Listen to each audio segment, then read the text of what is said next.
नमस्कार दोस्तों, मैं सुनील अमृत संसार अकेडमी में आप सभी का स्वागत करता हूं। जैसा कि आप सब जानते हैं, हम लोग जो है पॉलिटी पढ़ने वाले हैं और पॉलिटी में इससे पहले जो पढ़ा था हमने 2 चैप्टर आपके आ चुके हैं, संविधान के स्रोत और संविधान की विशेषताएँ। इसके अलावा असंविधान की अनुसूचियाँ। इनके 3 टॉपिक आपके कंप्लीट हो चुके हैं। इंडियन पॉलिटी के अंतर्गत जिन लोगों ने उन वीडियो को नहीं देखा है, तो उन वीडियो को भी ज़रूर देख लें। संविधान का स्रोत, संविधान की विशेषताएँ और संविधान की अनुसूचियाँ। आज का जो टॉपिक रहेगा वो रहेगा संविधान सभा। संविधान सभा का गठन कैसे हुआ, कब हुआ, क्यों हुआ और किस समिति के अंतर्गत हुआ, या संविधान सभा की मांग सबसे पहले कब-कब की गई, उन सब के बारे में बात करेंगे। तो जिन बच्चों ने चैनल को सब्सक्राइब नहीं किया है, तो संसार अकेडमी के नाम से चैनल को सब्सक्राइब कर लें और आपका जो है संसार अकेडमी के नाम से ही हमारा टेलीग्राम चैनल है, उसको भी आप जॉइन कर सकते हैं, ठीक है? तो चलिए करते हैं आज की क्लास को स्टार्ट। संविधान सभा। तो संविधान सभा की सबसे पहले जब मांग की गई थी, संविधान सभा की जो सबसे पहले मांग की गई तो 1924 ईस्वी में की गई। 1924 ईस्वी में सबसे पहले जो स्वराज पार्टी थी, 1923 ईस्वी में स्वराज पार्टी का गठन हुआ था और इसी पार्टी के द्वारा ये कांग्रेस से निकली थी और स्वराज पार्टी के द्वारा ही पहली बार 1924 ईस्वी में पहली बार 1924 ईस्वी में स्वराज पार्टी के द्वारा ही 1924 ईस्वी में सबसे पहले संविधान सभा की मांग रखी गई थी। इसके अलावा इसके बाद फिर 1934 ईस्वी में एम एन रॉय ने संविधान सभा की मांग रखी। एम एन रॉय ने 1934 ईस्वी में संविधान सभा की मांग रखी। इसके अलावा 1935 की बात करें तो 1935 ईस्वी में आईएनसी आईएनसी ने आधिकारिक तौर पर, यानी कि भारतीय राष्ट्रीय कांग्रेस, ठीक है, इंडियन नेशनल कांग्रेस के द्वारा पहली बार आधिकारिक तौर पर भारतीय संविधान का ढांचा तैयार करने के लिए संविधान सभा की मांग की थी। तो कांग्रेस ने 1935 में की, स्वराज पार्टी ने 1924 में की और एम एन राय के द्वारा 1934 में संविधान सभा को बनाए जाने की मांग की गई थी। इसके बाद 1938 ईस्वी में कांग्रेस की ओर से जवाहरलाल नेहरू ने घोषणा की कि स्वतंत्र भारत के संविधान को वयस्क मताधिकार के आधार पर चुनी गई संविधान सभा द्वारा बिना किसी बाहरी हस्तक्षेप के तैयार किया जाना चाहिए। यानी कि इन्होंने कहा कि भारत का जो संविधान बनेगा उसे बिना किसी हस्तक्षेप के, बिना किसी जो है दखलंदाजी के, जो है भारतीयों के द्वारा या वयस्क मताधिकार के द्वारा, यानी कि जो 18 साल या 21 साल से ऊपर के लोग हो चुके हैं, उनके द्वारा चुनी गई संविधान सभा के आधार पर ही भारत का संविधान तैयार किया जाएगा। ये बात नेहरू ने 1938 ईस्वी में कही थी। इसके बाद बात करेंगे 1940 की। तो 1940 में अगस्त प्रस्ताव में मांग को सैद्धांतिक रूप से स्वीकार कर लिया गया था। जो अगस्त प्रस्ताव आया था उसमें सैद्धांतिक रूप से 1940 में संविधान सभा को, या संविधान सभा की मांग को स्वीकार कर लिया गया था। इसके बाद बात करें 1942 ईस्वी में। तो 1942 ईस्वी में जब दूसरा विश्व युद्ध चल रहा था, उस समय आपका जो है 1942 में क्रिप्स मिशन, ठीक है, क्रिप्स मिशन भारत आया था और क्रिप्स मिशन के द्वारा संविधान सभा के निर्माण के जो प्रस्ताव था उसे अस्वीकृत कर दिया गया, ठीक है।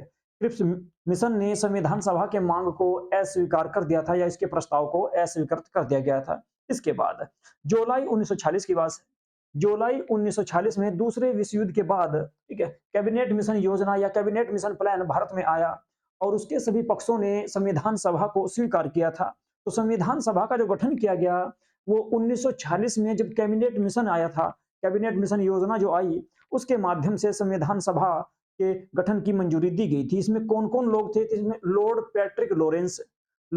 पैट्रिक लॉरेंस के अलावा सर स्टेफोर्ड क्रिप्स और एवी अलेक्जेंडर इसके मेंबर थे, ठीक है। ये 3 लोग इसके मेंबर थे, कई बार एग्जाम में आपके आते हैं। लॉर्ड पैट्रिक, इसके अलावा लॉर्ड पैट्रिक लॉरेंस, इसके अलावा आपके थे सर स्टेफोर्ड क्रिप्स और ये ही इसके अध्यक्ष, सॉरी, मेंबर थे। ये आपके क्रिप्स प्रस्ताव में भी आए थे, आपके सर स्टेफोर्ड क्रिप्स। इसके अलावा एवी अलेक्जेंडर भी इसके मेंबर थे। तो ये 3 मेंबर थे आपके कैबिनेट मिशन योजना या कैबिनेट मिशन प्लान के, जिन्होंने आपका जो है संविधान सभा को मंजूरी दी थी। लेकिन इन्होंने 2 संविधान सभाओं के विचार को खारिज कर दिया था, क्योंकि इस समय आपका 1940 में मुस्लिम लीग अलग संविधान सभा की मांग कर रही थी। मुस्लिम लीग के द्वारा अलग संविधान सभा की मांग की गई, जिस कारण कैबिनेट मिशन योजना ने 2 संविधान सभाओं के विचारों को खारिज कर दिया।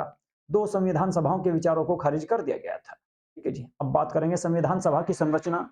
संविधान सभा की संरचना, संविधान सभा का गठन कब हुआ, कितने इसमें मेंबर थे, उन सब के बारे में बात करते हैं। तो संविधान सभा का जो गठन हुआ, संविधान सभा का जो गठन हुआ था, वो जुलाई 1946 ईस्वी, ठीक है, जुलाई 1946 ईस्वी में हुआ। जुलाई 1946 ईस्वी में कैबिनेट मिशन योजना के तहत संविधान सभा का गठन किया गया। कैबिनेट मिशन योजना के तहत संविधान सभा का गठन किया गया। इसमें अगर कुल सदस्यों की बात करें तो 389 कुल इसमें मेंबर थे। 389 कुल मेंबर थे, जिनमें से 296 ब्रिटिश भारत से आने थे। ब्रिटिश भारत उस क्षेत्र को कहा जाता था जिस क्षेत्र पर, भारत के जिस क्षेत्र पर अंग्रेजों का शासन था, भारत के जिस क्षेत्र पर अंग्रेजों का नियंत्रण था, उसे ब्रिटिश भारत कहा गया। इसके अलावा देशी रियासतों से आपकी 93 सीटें आई।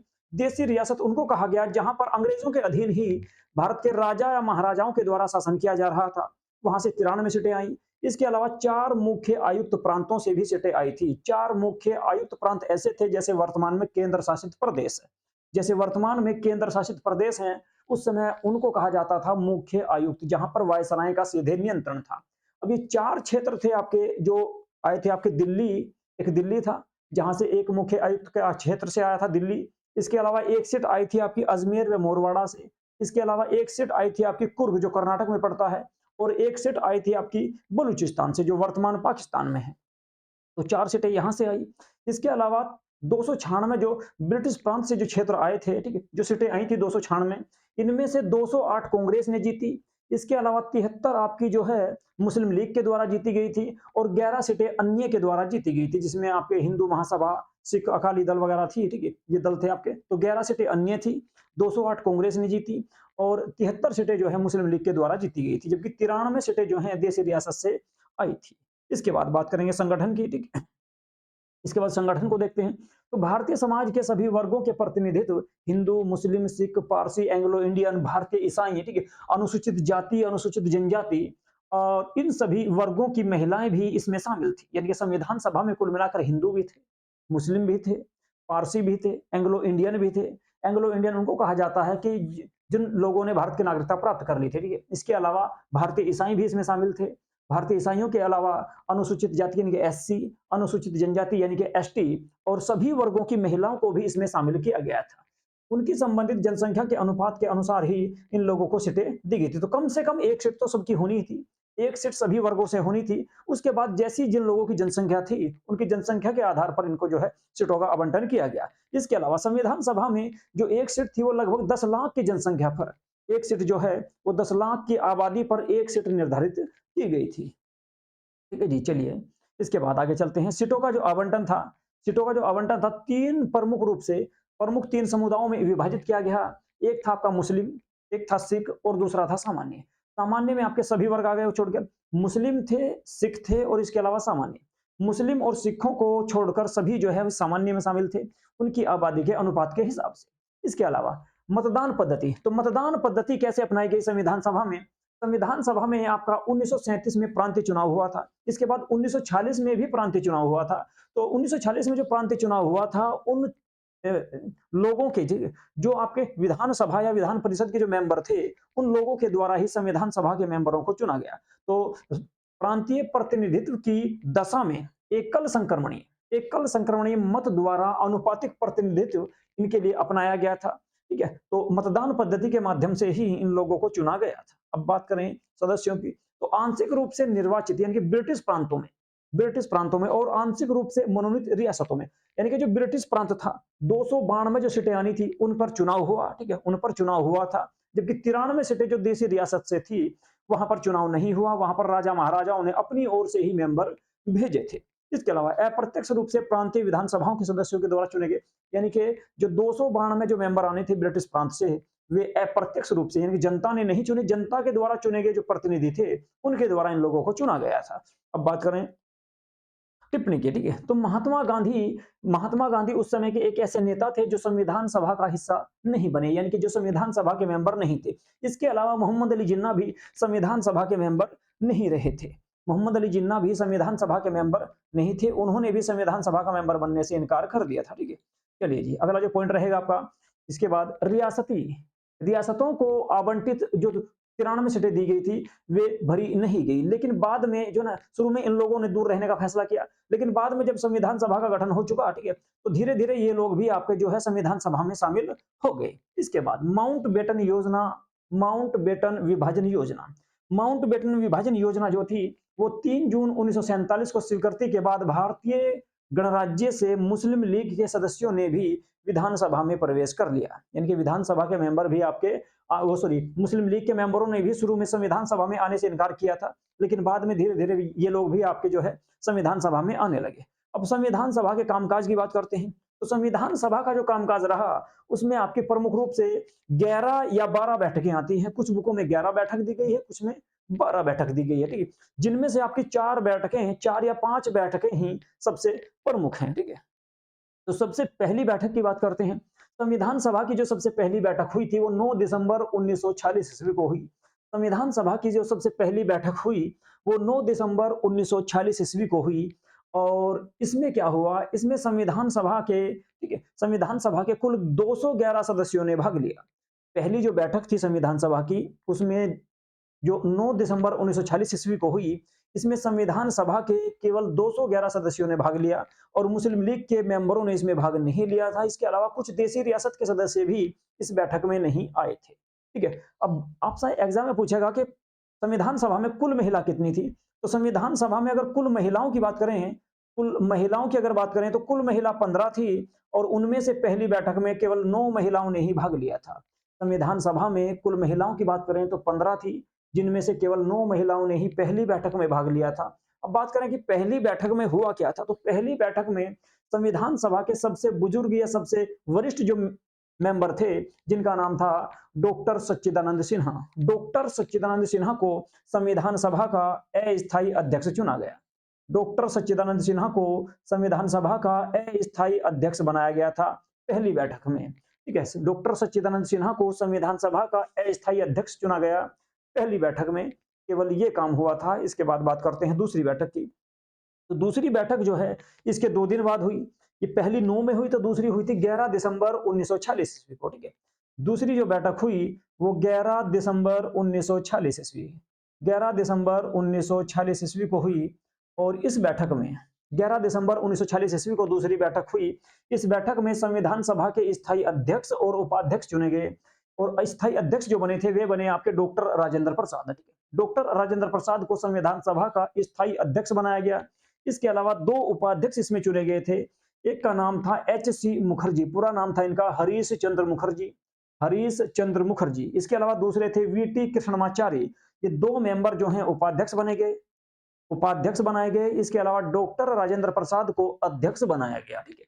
इसके बाद बात करें तीसरी बैठक की, तो तीसरी जो बैठक हुई थी संविधान सभा की, वो हुई 13 दिसंबर, यानी कि 2 दिन बाद फिर 13 दिसंबर 1946 ईस्वी 13 दिसंबर 1946 ईस्वी को संविधान सभा की तीसरी बैठक हुई और इस बैठक में नेहरू के द्वारा, पंडित जवाहरलाल नेहरू के द्वारा एक उद्देश्य प्रस्ताव पेश किया गया था। ठीक है, पंडित जवाहरलाल नेहरू के द्वारा जो तीसरी बैठक 13 दिसंबर 1946 ईस्वी को हुई, इसमें एक उद्देश्य प्रस्ताव पेश किया गया कि हमको किस प्रकार का संविधान बनाना है, यानी कि संवैधानिक संरचना के मूल सिद्धांत और दर्शन इसमें शामिल थे। संविधान के जो है, संविधान को बनाने की जो संरचना थी और मूल सिद्धांत थे, संरचना के मूल सिद्धांत, इसके अलावा जो दर्शन थे, ठीक है, वे इसमें शामिल किए गए कि हमें किस प्रकार का संविधान बनाना है, कौन-कौन से टॉपिक इसमें शामिल करने हैं। ये सभी बातें आपकी जो है प्रस्तावना में थी, ठीक है, या संविधान के प्रस्ताव में थी और इसी प्रस्ताव को बाद में जाकर जो है संविधान सभा में प्रस्तावना के नाम से जोड़ा गया। अलग से एक टॉपिक आएगा तुम्हारा भारतीय संविधान की प्रस्तावना, उसमें ये आपके मैं बताऊंगा कि कौन-कौन से मौलिक सिद्धांत इसमें, मूल सिद्धांत और दर्शन इसमें शामिल किए गए थे। वो अलग से टॉपिक रहेगा, अलग से ही उसका चैप्टर आएगा। तो नेहरू के द्वारा 13 दिसंबर 1946 ईस्वी को जो संविधान सभा के समक्ष जो प्रस्ताव रखा गया था, ठीक है, तो उसी को 22 जनवरी 1947 ईस्वी को 22 जनवरी 1947 ईस्वी को संविधान सभा के द्वारा अपनाया गया या स्वीकार किया गया या पारित किया गया। तो 22 जनवरी 1947 ईस्वी को संविधान सभा के द्वारा नेहरू के द्वारा जो उद्देश्य प्रस्ताव रखा गया था उसको स्वीकार किया गया और उसको स्वीकार करने के बाद ही भारतीय संविधान सभा ने संविधान का निर्माण कार्य प्रारंभ किया। तो यहां से कई बार क्वेश्चन आ चुका है कि संविधान सभा ने अपना निर्माण कार्य कब प्रारंभ किया, तो 22 जनवरी 1947 से 22 जनवरी 1947 से 1947 के बाद संविधान सभा ने अपना निर्माण कार्य या अपना कार्य प्रारंभ किया था। संविधान की वर्तमान प्रस्तावना उद्देश्य संकल्प का ही एक संशोधित संस्करण है। यानी कि जो उद्देश्य प्रस्ताव था, इसी को संविधान की प्रस्तावना के नाम से संविधान का सबसे पहला अध्याय जो बनाया गया है, वो इसको बना दिया गया है। ठीक है। अब बात करें 11वें सत्र की। देखिए 11वां जो सत्र था, ठीक है, ये यहाँ पर 11वां नहीं है, ये 12वां सत्र है। ठीक है। 11वां जो सत्र था, 11वां जो सत्र, ठीक है, 11वां सत्र। तो 11वां सत्र जो हुआ आपका 26 नवंबर को हुआ। 26 नवंबर 1949, 26 नवंबर 1949 को 11वां सत्र पारित हुआ। 26 नवंबर 1949 को 11वां सत्र पारित हुआ था, और या 11वीं बैठक हुई। इसमें क्या हुआ, इसमें संविधान सभा ने जो है संविधान को बनाकर तैयार कर लिया था, और इस दिन भारतीय संविधान के आपका जो है केवल 15 अनुच्छेद, केवल 15 अनुच्छेद लागू किए गए या उनको पारित किया गया। तो आपका जो है 26 नवंबर 1949 को आता है कि भारतीय संविधान सभा के द्वारा 26 नवंबर 1949 को जो 11वां सत्र हुआ था, उसमें संविधान को पारित किया गया था। संविधान को पारित किया गया या अपनाया गया या इसको जो है, ठीक है, अंगीकृत किया गया था। ठीक है। और इस दिन जो है नागरिकता तथा संसद से संबंधित कुछ आर्टिकल लागू कर दिए गए थे। इसके अलावा फिर जो अंतिम बैठक हुई वो 12वीं बैठक थी। अंतिम बैठक जो हुई वो 12वीं बैठक थी, और ये 24 जनवरी 1950 को हुई। 24 जनवरी 1950 ईस्वी को संविधान सभा की 12वीं या अंतिम बैठक हुई, जिसमें संविधान पर हस्ताक्षर किए गए, जिसमें संविधान पर हस्ताक्षर किए गए थे। और इस समय जो संविधान सभा के मेंबरों की संख्या थी वो 299 थी। तो 299 में से 284 सदस्यों ने संविधान पर हस्ताक्षर किए थे। सबसे पहले पंडित जवाहरलाल नेहरू के द्वारा किए गए, और सबसे बाद में डॉक्टर राजेंद्र प्रसाद के द्वारा संविधान पर हस्ताक्षर किए गए थे। इसके बाद 26 जनवरी 1950 को भारत की अस्थायी संसद के रूप में जारी रहा। ठीक है। जब तक कि 1951-52 में पहले आम चुनाव नहीं कराए गए, तब तक इसका गठन नहीं हुआ। अच्छा, तो संविधान सभा ने जो है, संविधान सभा ने संसद के रूप में ही कार्य किया। संविधान सभा ने 1951-52 तक, संविधान सभा ने 1951-52 तक, ठीक है, संसद के रूप में कार्य किया था। ये बात इसमें बताई गई है 26 जनवरी 1950 तक, 26 जनवरी 1950 के बाद भी। इसके बाद बात करें कि संविधान ने जो है, संविधान सभा ने जो है कितने दिन में संविधान को बनाकर तैयार किया, तो 2 वर्ष 11 माह 18 दिन में संविधान सभा के द्वारा, ठीक है, संविधान को बनाकर तैयार किया गया। और इस बीच संविधान सभा के अंतर्गत जो है 11 सत्र हुए थे, जबकि 12वां जो सत्र हुआ उसमें केवल संविधान पर हस्ताक्षर हुए थे 24 जनवरी 1950 ईस्वी को, क्योंकि 26 नवंबर 1949 ईस्वी को संविधान बनकर तैयार हो चुका था। अब बात करें स्वतंत्रता अधिनियम 1947 द्वारा परिवर्तन क्या क्या हुआ था। तो 3 जून 1947 की बात है, माउंटबेटन योजना जो है स्वीकार कर ली गई थी, और उसके बाद रियासतों और मुस्लिम लीग भारतीय गणराज्य से के सदस्य धीरे धीरे इसमें शामिल होने लगे। इस योजना विभाजन के लिए बनाई गई थी। यह योजना जो है भारत का जो संविधान, वो सॉरी, भारत जो था उसके विभाजन के लिए बनाई गई थी। नाम था इसका माउंटबेटन योजना। इसके बाद भारतीय स्वतंत्रता अधिनियम 1947 में संविधान सभा ने 3 बदलाव किए।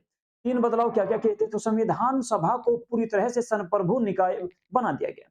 यानी कि संविधान सभा को पूरी स्वतंत्रता दी गई कि संविधान सभा जो है पूरी तरह से स्वतंत्र रहकर अपने देश के अनुसार कोई भी कानून बना सकती है। ठीक है। जो किसी भी कानून को रद्द करने या बनाने के लिए स्वतंत्र थी। यानी कि पूरी तरह से संविधान सभा को संप्रभु या पूरी तरह से स्वतंत्रता प्रदान की गई थी। दूसरा प्रस्ताव इसमें था, 2 अलग-अलग कार्य सौंपे गए थे संविधान सभा को, अलग-अलग दिनों में निष्पादित करने हेतु विधायी निकाय जीवी मावलंकर की अध्यक्षता में। यानी कि कुल मिलाकर संविधान सभा को यह पावर दी गई कि संविधान सभा ही 3 जून 1947 के बाद या 15 अगस्त 1947 के बाद संविधान सभा ही देश में संसद का कार्य करेगी, और उसके अध्यक्ष जो रहेंगे वे रहेंगे जीवी मावलंकर, यानी कि गणेश वासुदेव मावलंकर को संविधान सभा का, ठीक है, जब वो संसद के रूप में कार्य करती थी, अध्यक्ष चुना गया। इसके अलावा संविधान निकाय, जब संसद जो है संविधान के निर्माण के रूप में कार्य करेगी, उस समय डॉक्टर राजेंद्र प्रसाद उसके अध्यक्ष होंगे। संविधान सभा स्वतंत्र भारत की पहली संसद डोमिनियन विधानमंडल बनी, यानी कि संविधान सभा को ही उस समय जो है भारत की संसद के रूप में चुना गया। और ये दोनों कार्य 26 नवंबर 1949 ईस्वी तक जारी रहे, यानी कि जब तक संविधान बनकर तैयार नहीं हुआ। इसके अलावा मुस्लिम लीग के सदस्यों की वापसी। मुस्लिम लीग के सदस्यों की वापसी के बाद कैबिनेट मिशन योजना के अंतर्गत 289 की तुलना में कुल 299 मेंबर रह गए थे। यानी कि 14 अगस्त 1947 को पाकिस्तान का गठन हुआ, तो उसके बाद संविधान सभा में कुल सदस्यों की संख्या 389 में से केवल 299 रह गई। केवल 299 सदस्य रह गए थे संविधान सभा में। कब? आपके जिस दिन से आपका जो है देश आजाद हुआ, यानी कि 15 अगस्त 1947 से। 15 अगस्त 1947 से 389 मेंबरों के स्थान पर केवल 299 सदस्य संविधान सभा में रह गए थे और इन्हीं लोगों के द्वारा संविधान का निर्माण किया गया। और इनमें से अगर बात करें तो 284 सदस्यों ने संविधान पर हस्ताक्षर करी थी। उसके बारे में बात करते हैं। संविधान का अधिनियम और प्रवर्तन। संविधान का अधिनियमन और प्रवर्तन, ठीक है। तो अधिनियमन की बात करेंगे। अधिनियमन में देखते हैं, इसे 26 नवंबर 1949 को अपनाया गया। यानी भारतीय संविधान को जो अपनाया गया या अंगीकृत किया गया या पारित किया गया था, वो 26 नवंबर 1949 को किया गया। और संविधान सभा के कुल 299 सदस्यों में से 284 सदस्यों ने प्रस्ताव में उस दिन उपस्थित थे। यानी कि जिस दिन संविधान पर हस्ताक्षर किया गया, उस दिन 299 मेंबरों में से केवल 284 सदस्य ही संविधान सभा में उस समय आए थे और उन लोगों ने ही संविधान पर हस्ताक्षर किए। तो सबसे पहले जो हस्ताक्षर किए थे, मैंने आपको बताया कि नेहरू के द्वारा किए गए, पंडित जवाहरलाल नेहरू के द्वारा किए गए, और सबसे बाद में आपके डॉक्टर राजेंद्र प्रसाद के द्वारा संविधान पर हस्ताक्षर किए गए थे, ठीक है। इसके बाद बात करते हैं उस समय संविधान की प्रस्तावना में। उस समय संविधान की प्रस्तावना 295 अनुच्छेद और 8 अनुसूचियां थी, ठीक है। यानी कि मूल संविधान में एक संविधान की प्रस्तावना थी। इसके अलावा 295 अनुच्छेद थे, 8 अनुसूचियां और आपके 22 भाग थे। संविधान के दर्शन के साथ संरेखित करने के लिए पहले से ही पूरे संविधान को अधिनियमित करने के बाद प्रस्तावना को अधिनियमित किया गया था, ठीक है।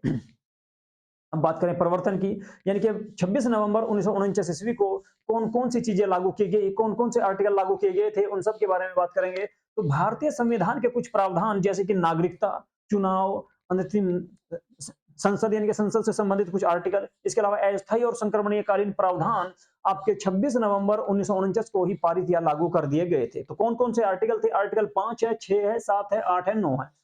अनुच्छेद आपका 5, 6, 7, 8, 9। इसके अलावा 60 और 324 जो निर्वाचन आयोग का है, 366, 367, 367 के अलावा 379, 380, इसके बाद 388, 391 और 392 और 393 आर्टिकल जो थे, 392 और 393 आर्टिकल जो है, ठीक है, इस दिन लागू कर दिए गए। कब? 26 नवंबर 1949 ईस्वी को, ठीक है। यानी कि कुल मिलाकर कितने कह सकते हैं आपके? 5, 6, 7, 8, 9, ठीक है। आपके 5 तो आपके जो थे आपके नागरिकता से 60, 324, 366, 367, 379, 380, 388, ठीक है। इसके बाद 391, 392, 393, यानी कुल मिलाकर आपके जो है 15 आर्टिकल, ठीक है। 15 अनुच्छेद जो है 26 नवंबर 1949 को लागू किए गए थे। इसके अलावा अधिकांश भाग जो संविधान का रहा, वो 26 जनवरी 1950 ईस्वी को लागू किया गया। 26 जनवरी 1950 ईस्वी को बाकी जो आर्टिकल थे उन सभी को लागू कर दिया गया। तो भारतीय संविधान जो लागू हुआ था वो 26 जनवरी 1950 ईस्वी को लागू हुआ था और गणतंत्र दिवस के रूप में इस दिन को मनाया जाता है। इसके अलावा 26 जनवरी 1930 को कांग्रेस के लाहौर अधिवेशन में दिसंबर 1929 ईस्वी में के बाद पूर्ण स्वराज दिवस मनाया गया था पहली बार लाहौर में रावी नदी के तट पर। इसके अलावा भारतीय स्वतंत्रता अधिनियम 1947 और भारत सरकार अधिनियम 1935 को इसके सभी अधिनियमों के साथ निरस्त कर दिया गया। हालांकि प्रिवी काउंसिल क्षेत्राधिकार का उन्मूलन अधिनियम 1949 जारी रहा कुछ समय तक। इसके बाद संविधान सभा की जो कुछ प्रमुख समितियां थी, यहां से भी अक्सर क्वेश्चन आते रहते हैं। मोस्ट इंपोर्टेंट आपका टॉपिक रहेगा, यहां से आप देख लेना, ठीक है। यहां से काफी क्वेश्चन आते हैं। तो संविधान सभा में 8 प्रमुख समितियां थी, उसके अलावा कुछ अन्य छोटी समितियां थी। तो ऐसा कहा जाता है कि छोटी बड़ी कुल मिलाकर जो है 13 समितियां इसमें सबसे प्रमुख थी। उन सब के बारे में बात करेंगे। इसके अलावा जो है उनके अध्यक्ष कौन कौन थे, इसके बारे में भी बात करते हैं। तो सबसे पहली जो समिति थी संघ शक्ति जो समिति थी, इसके जो प्रमुख थे, संघ शक्ति समिति के जो प्रमुख थे पंडित जवाहरलाल नेहरू संघ समिति या संघ शक्ति समिति के प्रमुख थे। इसके अलावा संघ संविधान समिति के प्रमुख भी आपके पंडित जवाहरलाल नेहरू ही थे, इसके अलावा प्रांतीय संविधान समिति, प्रांतों को जोड़ने का काम किया था सरदार वल्लभ भाई पटेल के द्वारा। तो इनके प्रमुख प्रांतीय संविधान समिति के जो प्रमुख थे वे सरदार वल्लभ भाई पटेल थे। बात करें प्रारूप समिति की, जो सबसे मोस्ट इंपोर्टेंट थी, प्रारूप समिति के बारे में आगे भी बात करेंगे। तो इसके जो प्रमुख थे डॉक्टर भीमराव अंबेडकर थे। डॉक्टर भीमराव अंबेडकर आपके प्रारूप समिति के प्रमुख थे। बात करें मौलिक अधिकार, अल्पसंख्यक और आदिवासी एवं और बहिष्कृत क्षेत्र सलाहकार समिति। मौलिक अधिकार, अल्पसंख्यक और आदिवासी और बहिष्कृत क्षेत्र सलाहकार समिति के जो प्रमुख थे सरदार वल्लभ भाई पटेल थे। इसके अलावा मौलिक अधिकार उप समिति के जेबी कृपलानी और मौलिक अधिकार उप समिति के जेबी कृपलानी और अल्पसंख्यक उप समिति के आपके जो है एचसी मुखर्जी प्रमुख थे। इसके बाद बात करें प्रक्रिया नियम संबंधी समिति, तो प्रक्रिया नियम संबंधी समिति के जो प्रमुख थे डॉक्टर राजेंद्र प्रसाद, डॉक्टर राजेंद्र प्रसाद इसके प्रमुख थे। इसके अलावा राज्य समिति के साथ राज्य समिति के जो प्रमुख थे वे भी आपके पंडित जवाहरलाल नेहरू थे। पंडित जवाहरलाल नेहरू राज्यों के साथ बातचीत करने के लिए समिति थी आपकी, जिसका नाम था राज्य समिति। इसके अलावा संचालन समिति की बात करें तो संचालन समिति के प्रमुख थे आपके कौन, डॉक्टर राजेंद्र प्रसाद। डॉक्टर राजेंद्र प्रसाद संचालन समिति के प्रमुख थे। इसके अलावा संविधान की कुछ लघु यानी कि छोटी समितियां थी, उनके बारे में भी थोड़ी सी बात कर लेते हैं। वित्त एवं कर्मचारी समिति के जो प्रमुख थे डॉक्टर राजेंद्र प्रसाद थे। इसके अलावा साख समिति थी अल्लादी कृष्णास्वामी अय्यर आपके साख समिति के प्रमुख थे। सभा समिति की बात करें तो बी पट्टारबी सितारमैया जो थे आपके सभा समिति के प्रमुख थे। इसके अलावा बात करें कार्यकरण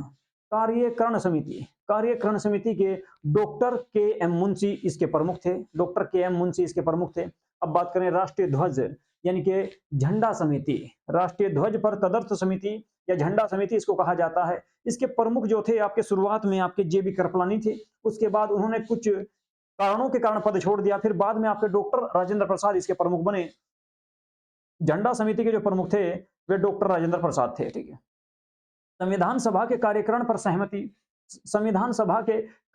समिति जी.वी. मावलंकर, गणेश वासुदेव मावलंकर इसके प्रमुख बने। इसके अलावा सर्वोच्च न्यायालय पर तदर्थ समिति जो थी, ठीक है, ये संविधान सभा के मेंबर नहीं थे, जो इसके अध्यक्ष थे उनका नाम था एस वर्दाचारी आपके सर्वोच्च न्यायालय की जो तदर्थ समिति थी उसके प्रमुख बने। प्रांतों में मुख्य आयुक्तों पर जो समिति बनाई गई थी प्रांतों के मुख्य आयुक्तों पर समिति, इसके बी पट्टारबी सितारमैया इसके प्रमुख थे। ठीक है। इसके अलावा संघ संविधान के वित्तीय प्रावधानों पर विशेषज्ञ समिति, इसके समय जो है नलिनी रंजन जो सरकार थे, ठीक है, नलिनी रंजन सरकार इसके प्रमुख बने। ये भी संविधान सभा के मेंबर नहीं थी। ठीक है, ये भी संविधान सभा के मेंबर नहीं थी। इसके अलावा भाषाई प्रांत आयोग के जो प्रमुख बने, अध्यक्ष जो बने एस के धर बने थे, और ये भी संविधान सभा के मेंबर नहीं थे। इसके अलावा संविधान के मसौदे की जांच के लिए एक विशेष समिति का गठन किया गया, जिसके प्रमुख थे आपके कौन, नेहरू थे। ठीक है, या पंडित जवाहरलाल नेहरू थे। इसके अलावा प्रेस दीर्घा समिति के जो प्रमुख थे वे उषा नाथ सेन इसकी प्रमुख थी। इसके अलावा बात करें नागरिकता संबंधी तदर्थ समिति के जो प्रमुख थे वे थे आपके एस वर्दाचारी। ये विधानसभा के मेंबर या संविधान सभा के मेंबर नहीं थे। अब बात करेंगे मसौदा के। ठीक है, मसौदा समिति। देखिए मसौदा समिति मोस्ट इंपोर्टेंट है आपकी। मसौदा समिति के और कौन कौन से नाम थे उनके बारे में मैं आपको बता देता हूं। मसौदा समिति को ही प्रारूप समिति या इसी को कहा जाता है पांडुलेखन समिति।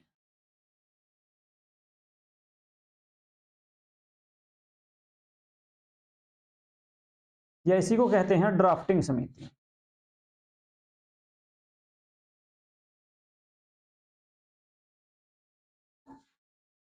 मसौदा समिति को और किस किस नाम से जाना जाता है, तो मसौदा समिति को प्रारूप समिति या पांडुलेखन समिति या ड्राफ्टिंग समिति के नाम से भी जाना जाता है।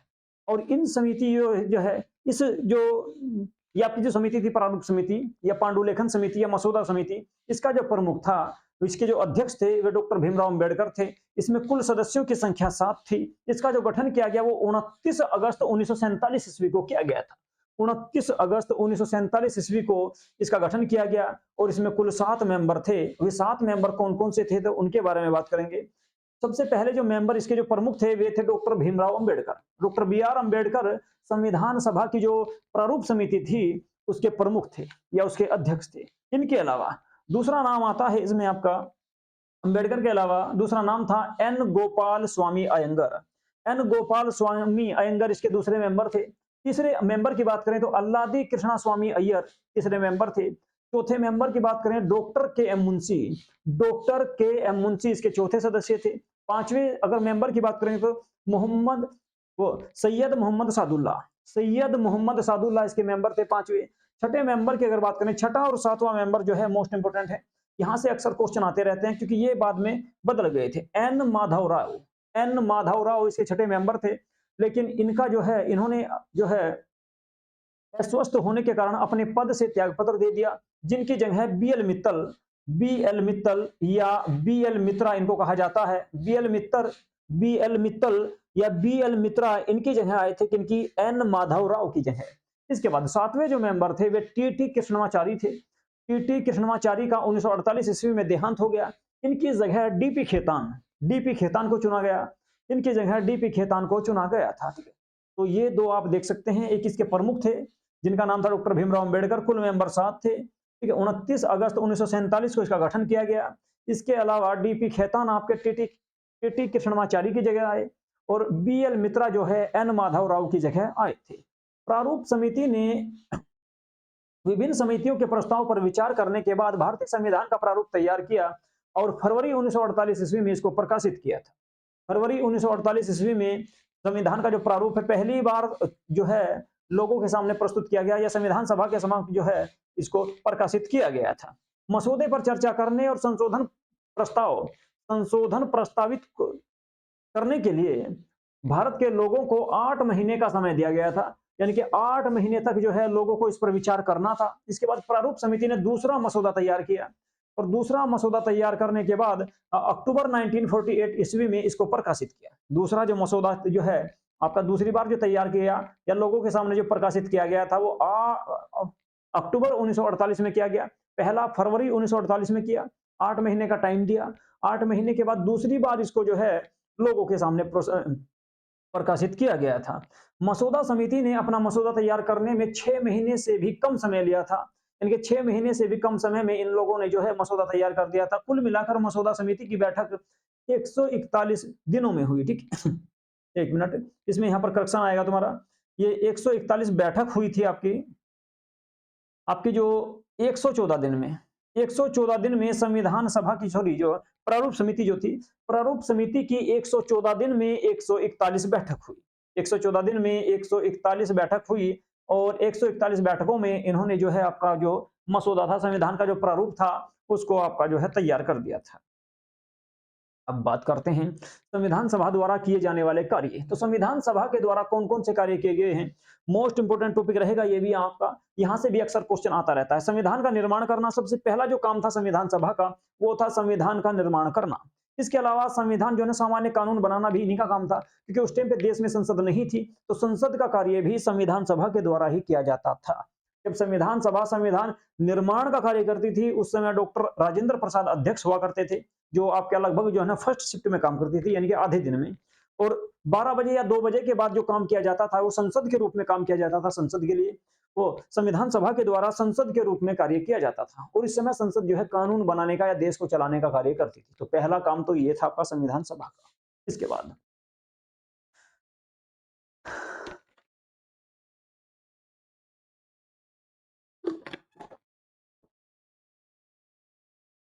संविधान सभा का जो दूसरा कार्य था वो मई 1949 ईस्वी में राष्ट्रमंडल में भारत की सदस्यता की पुष्टि की गई, यानी कि भारत को जो है राष्ट्रमंडल में शामिल करने की सहमति संविधान सभा के द्वारा ही दी गई थी। कब? मई 1949 ईस्वी।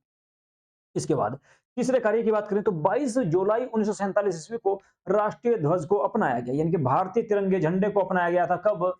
22 जुलाई 1947 ईस्वी में। 22 जुलाई 1947 ईस्वी में भारतीय तिरंगे झंडे को अपनाया, यानी कि सहमति दी किसने? संसद के द्वारा या राज्यसभा के द्वारा। बात करें 24 जनवरी की, 24 जनवरी 1950 ईस्वी को जन मन गण राष्ट्रीय गान को अपनाया गया। इसके अलावा 24 जनवरी 1950 को ही वंदे मातरम जो भारत का राष्ट्रीय गीत है उसको भी अपनाया गया था। इसके बाद संविधान सभा के द्वारा ही 24 जनवरी 1950 ईस्वी को डॉक्टर राजेंद्र प्रसाद को भारत के पहले राष्ट्रपति के रूप में चुना गया। 24 जनवरी 1950 ईस्वी को ही डॉक्टर राजेंद्र प्रसाद को भारत के पहले राष्ट्रपति के रूप में चुना गया था और इनके लिए केवल एक ही आपका नामांकन आया था इस समय, दूसरा कोई नामांकन नहीं था, जिस कारण इनको निर्विरोध चुन लिया गया था। चलिए जी, आगे बात करते हैं। 26 नवंबर 1949 को अपनाए गए संविधान में प्रस्तावना, अनुच्छेद 395 और 8 अनुसूचियां तथा 22 भाग थे। इसके अलावा 26 जनवरी को प्रारंभ तिथि के रूप में 1930 में कांग्रेस के लाहौर अधिवेशन जो दिसंबर 1949 में हुआ, पूर्ण स्वराज दिवस मनाया गया था। उसी की याद में, ठीक है, भारतीय संविधान को 26 नवंबर 1949 को पारित ना करके, ठीक है, पूरी तरह से लागू ना करके कब किया गया, तो 26 जनवरी 1950 ईस्वी को लागू किया गया। और इसी दिन जो है हम अपना गणतंत्र दिवस मनाते हैं, ठीक है। अब संविधान की व्यापक व्याख्या के घटक की बात कर लेते हैं। तो संविधान सभा का वाद विवाद, उदार व्याख्या का सिद्धांत, इसके अलावा बात करें न्यायपालिका द्वारा विकसित उपकरण यानी कि सर्वोच्च न्यायालय, प्रगतिशील व्याख्या का सिद्धांत, समकालीन वास्तविकताओं के अनुरूप और संभावित व्याख्या का सिद्धांत, अनुच्छेद 367 सामान्य खंड अधिनियम और 1947, ये कुछ ऐसे शब्द हैं जिन पर जो है वाद विवाद या व्याख्या जो है की जाती है। इसके बाद बात करें संविधान का हिंदी पाठ। संविधान का हिंदी पाठ के बारे में बात करेंगे। मूल रूप से भारत के संविधान ने हिंदी भाषा में संविधान के एक आधिकारिक पाठ के संबंध में कोई प्रावधान नहीं किया। यानी कि भारतीय संविधान को पूरी तरह से मूल रूप से जो है अंग्रेजी में लिखित किया गया, अंग्रेजी में लिखा गया है, हिंदी में ये लिखा गया, हिंदी में ये नहीं लिखा गया है, ठीक है।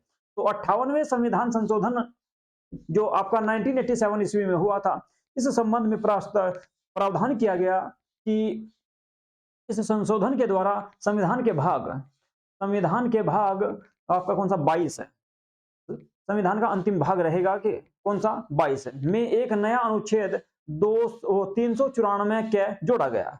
और इसमें संविधान में जो है ये कहा गया कि संविधान का जो है हिंदी में अनुवाद किया जाएगा, या हिंदी में संविधान का अनुवाद किया गया। कांग्रेस की विशेषज्ञ समिति के बारे में बात करते हैं। कांग्रेस की विशेषज्ञ समिति जो 8 जुलाई 1946 ईस्वी को गठित हुई थी, कांग्रेस पार्टी, भारतीय राष्ट्रीय कांग्रेस ने संविधान सभा के लिए सामग्री तैयार करने के उद्देश्य से एक विशेषज्ञ समिति बनाई थी।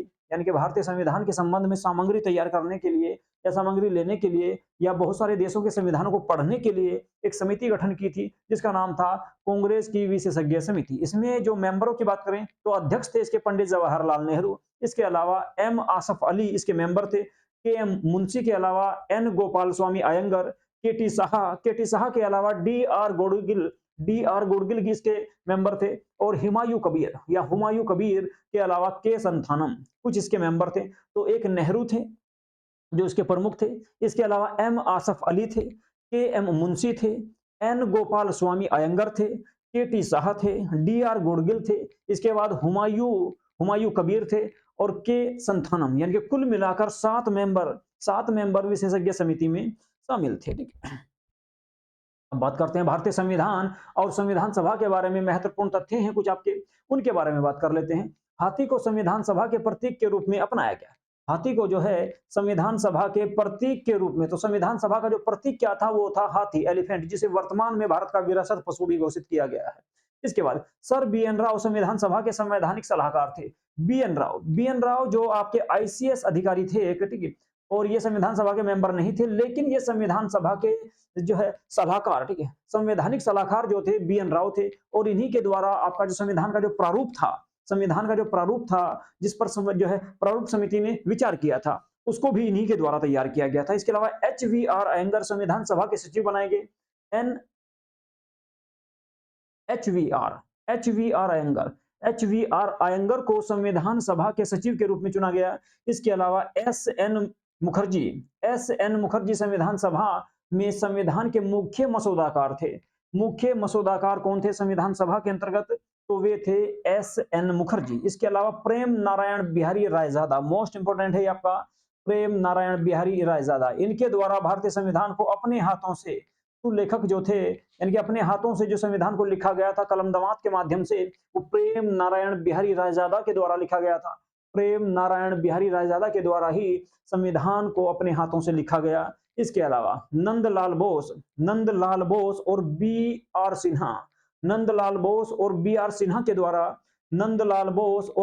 सिन्हा के द्वारा संविधान को सजाया और सुशोभित किया गया था। यानी संविधान का जो डिजाइन जो तैयार किया गया वो नंदलाल बोस और बी आर सिन्हा के द्वारा किया गया।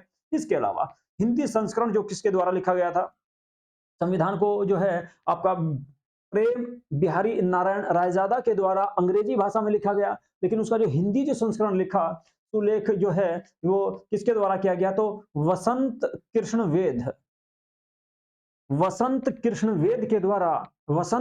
वेद के द्वारा हिंदी में जो है भारतीय संविधान का जो हिंदी संस्करण था उसको लिखा गया, और इसके द्वारा ही और इसके बाद नंदलाल बोस के द्वारा प्रकाशित किया गया। यानी कि दोनों के द्वारा, कौन कौन थे, बसंत कृष्ण वेद के द्वारा इसको लिखा गया, इसके अलावा नंदलाल बोस के द्वारा इसको प्रकाशित किया गया। तो कुल मिलाकर जो है अंग्रेजी में आपका प्रेम नारायण बिहारी रायजादा के द्वारा लिखा गया था। इसके अलावा हिंदी में आपका बसंत कृष्ण वेद और नंदलाल बोस के द्वारा लिखा गया। इसके अलावा नंदलाल बोस और बी आर सिन्हा ने संविधान का डिजाइन तैयार किया था। इसके बाद बात करें संविधान में कुल सत्रों की, तो कुल सत्र संविधान में 11 हुए। अगर आपका 12वीं बैठक को भी जोड़ते हैं तो एग्जाम में 11 या 12, एग्जाम में 11 और 12 दोनों आ जाते हैं तो 12 लगाना है आपको, नहीं तो फिर 11 आपका एग्जाम में आएगा, क्योंकि 12वीं जो बैठक हुई थी उसमें केवल संविधान पर हस्ताक्षर हुए थे, वो 24 जनवरी 1950 ईस्वी को हुई। तो कुछ बुकों में उसको ऐड नहीं किया गया है, तो जो है उसके अनुसार 11 सत्र आएंगे। और अगर 12 भी एग्जाम में आपका दिया गया है ऑप्शन में, तो आपको 12 उसमें आंसर लगाना है। और कुल समय की बात करें तो भारतीय संविधान को 2 वर्ष 11 माह 18 दिन में बनाकर तैयार किया गया, और इसे बनाने में लगभग 64 लाख रुपए खर्च हुए थे। लगभग 64 लाख रुपए भारतीय संविधान को बनाने में खर्च हुए। भारतीय संविधान को बनाने में लगभग 64 लाख रुपए खर्च हुए थे। तो अगर इसमें पैसे की बात करेंगे तो 64 लाख रुपए, लगभग 64 लाख रुपए संविधान को बनाने में खर्च हुए। 2 वर्ष 11 माह 18 दिन का इसमें समय लगा था। अब जो अन्य देशों के कुछ संविधान हैं, अन्य देशों के संविधान, ठीक है, उनके बारे में थोड़ी सी बात कर लेते हैं। अन्य देशों में संविधान निर्माताओं द्वारा लिया गया समय, अन्य देशों में संविधान निर्माताओं द्वारा लिया गया समय, यानी कि किस किस देश के संविधान को बनाने में कितना समय लगा है उसके बारे में देख लेते हैं। यूएसए का संविधान बनाने में 4 महीने से भी कम समय लगा था। यूएसए का संविधान बनने में 4 महीने से भी कम समय लगा था। बात करें कनाडा की, कनाडा में लगभग 2 साल 6 महीने का समय लगा। कनाडा के संविधान को बनाने में लगभग 2 साल 6 महीने का समय लगा। ऑस्ट्रेलिया के संविधान को 9 साल में पूरा किया गया ऑस्ट्रेलिया के संविधान को, और दक्षिण अफ्रीका के संविधान को 1 वर्ष में पूरा किया गया। तो सबसे कम समय में यूएसए का संविधान बना, सबसे कम समय में यूएसए का संविधान बना, और सबसे अधिक समय में बना था आपका ऑस्ट्रेलिया का संविधान। जबकि कनाडा के संविधान को 2 साल 6 माह का समय लगा, दक्षिण अफ्रीका के संविधान को 1 साल का समय लगा, और भारत के संविधान को बनाने में 2 वर्ष 11 माह 18 दिन का समय लगा था आपका। 2 वर्ष 11 माह 18 दिन का समय लगा था। तो आप देख सकते हैं आपका स्क्रीन पर, ठीक है, यूएसए के संविधान को 4 महीने से भी कम समय में तैयार कर लिया गया। कनाडा के संविधान को 2 वर्ष 6 माह में, ऑस्ट्रेलिया के 9 साल में, और दक्षिण अफ्रीका का 1 साल में। तो सबसे अधिक समय लगा था ऑस्ट्रेलिया के संविधान को बनाने में, सबसे कम समय लगा आपका यूएसए के संविधान को बनाने में, ठीक है। तो ये थी आपकी आज की क्लास, और आज की क्लास आपको कैसी लगी इसके बारे में आप लोग जो है जरूर बताएं, ठीक है। तो जिन बच्चों ने चैनल को सब्सक्राइब नहीं किया है वे सभी चैनल को सब्सक्राइब जरूर कर लें, क्योंकि इंडियन पॉलिटी, ठीक है, इंडियन पॉलिटी की यहाँ पर आपको कंप्लीट आपकी जो है क्लास कराई जाएगी, ऑब्जेक्टिव भी और आपके डिस्क्रिप्टिव भी, ठीक है। तो ये आपका संविधान सभा का चैप्टर था, संविधान सभा का चैप्टर था। इसी चैनल पर आपको जो है कंप्लीट जीके की क्लासें कराई जाएंगी, हिस्ट्री, पॉलिटी, ज्योग्राफी, इकोनॉमी, ठीक है, साइंस, इसके अलावा सब जो है ना जीएस में जितने भी आपके टॉपिक आते हैं वे सभी में इसमें आपको कराने वाला हूं, ठीक है। तो अभी आपकी जो सीरीज जो चल रही है फिलहाल वर्तमान में, वो सब जो है संविधान चल रहा है, इंडियन पॉलिटी चल रही है। तो इंडियन पॉलिटी को कंप्लीट करने के बाद इसके अलावा हिस्ट्री, ज्योग्राफी, पॉलिटी, ठीक है, इकोनॉमी, यूपीजी के, ठीक है, ये सभी इसमें आपको कराई जाएगी। इसके अलावा ऑब्जेक्टिव क्वेश्चन भी आपको मैं इसमें जो है लगातार करा रहा हूं, जो है कुछ क्लासें करा दी गई हैं, इसके अलावा और भी क्लासें आपकी लगातार आती रहेगी, ठीक है। तो वीडियो को ज्यादा से ज्यादा लाइक करें, और चैनल को सभी लोग जो है सब्सक्राइब कर लें, और इस वीडियो को अधिक से अधिक आप लोग शेयर भी कर सकते हैं। तो चलिए यहीं पे करते हैं आज की क्लास को समाप्त। नमस्कार।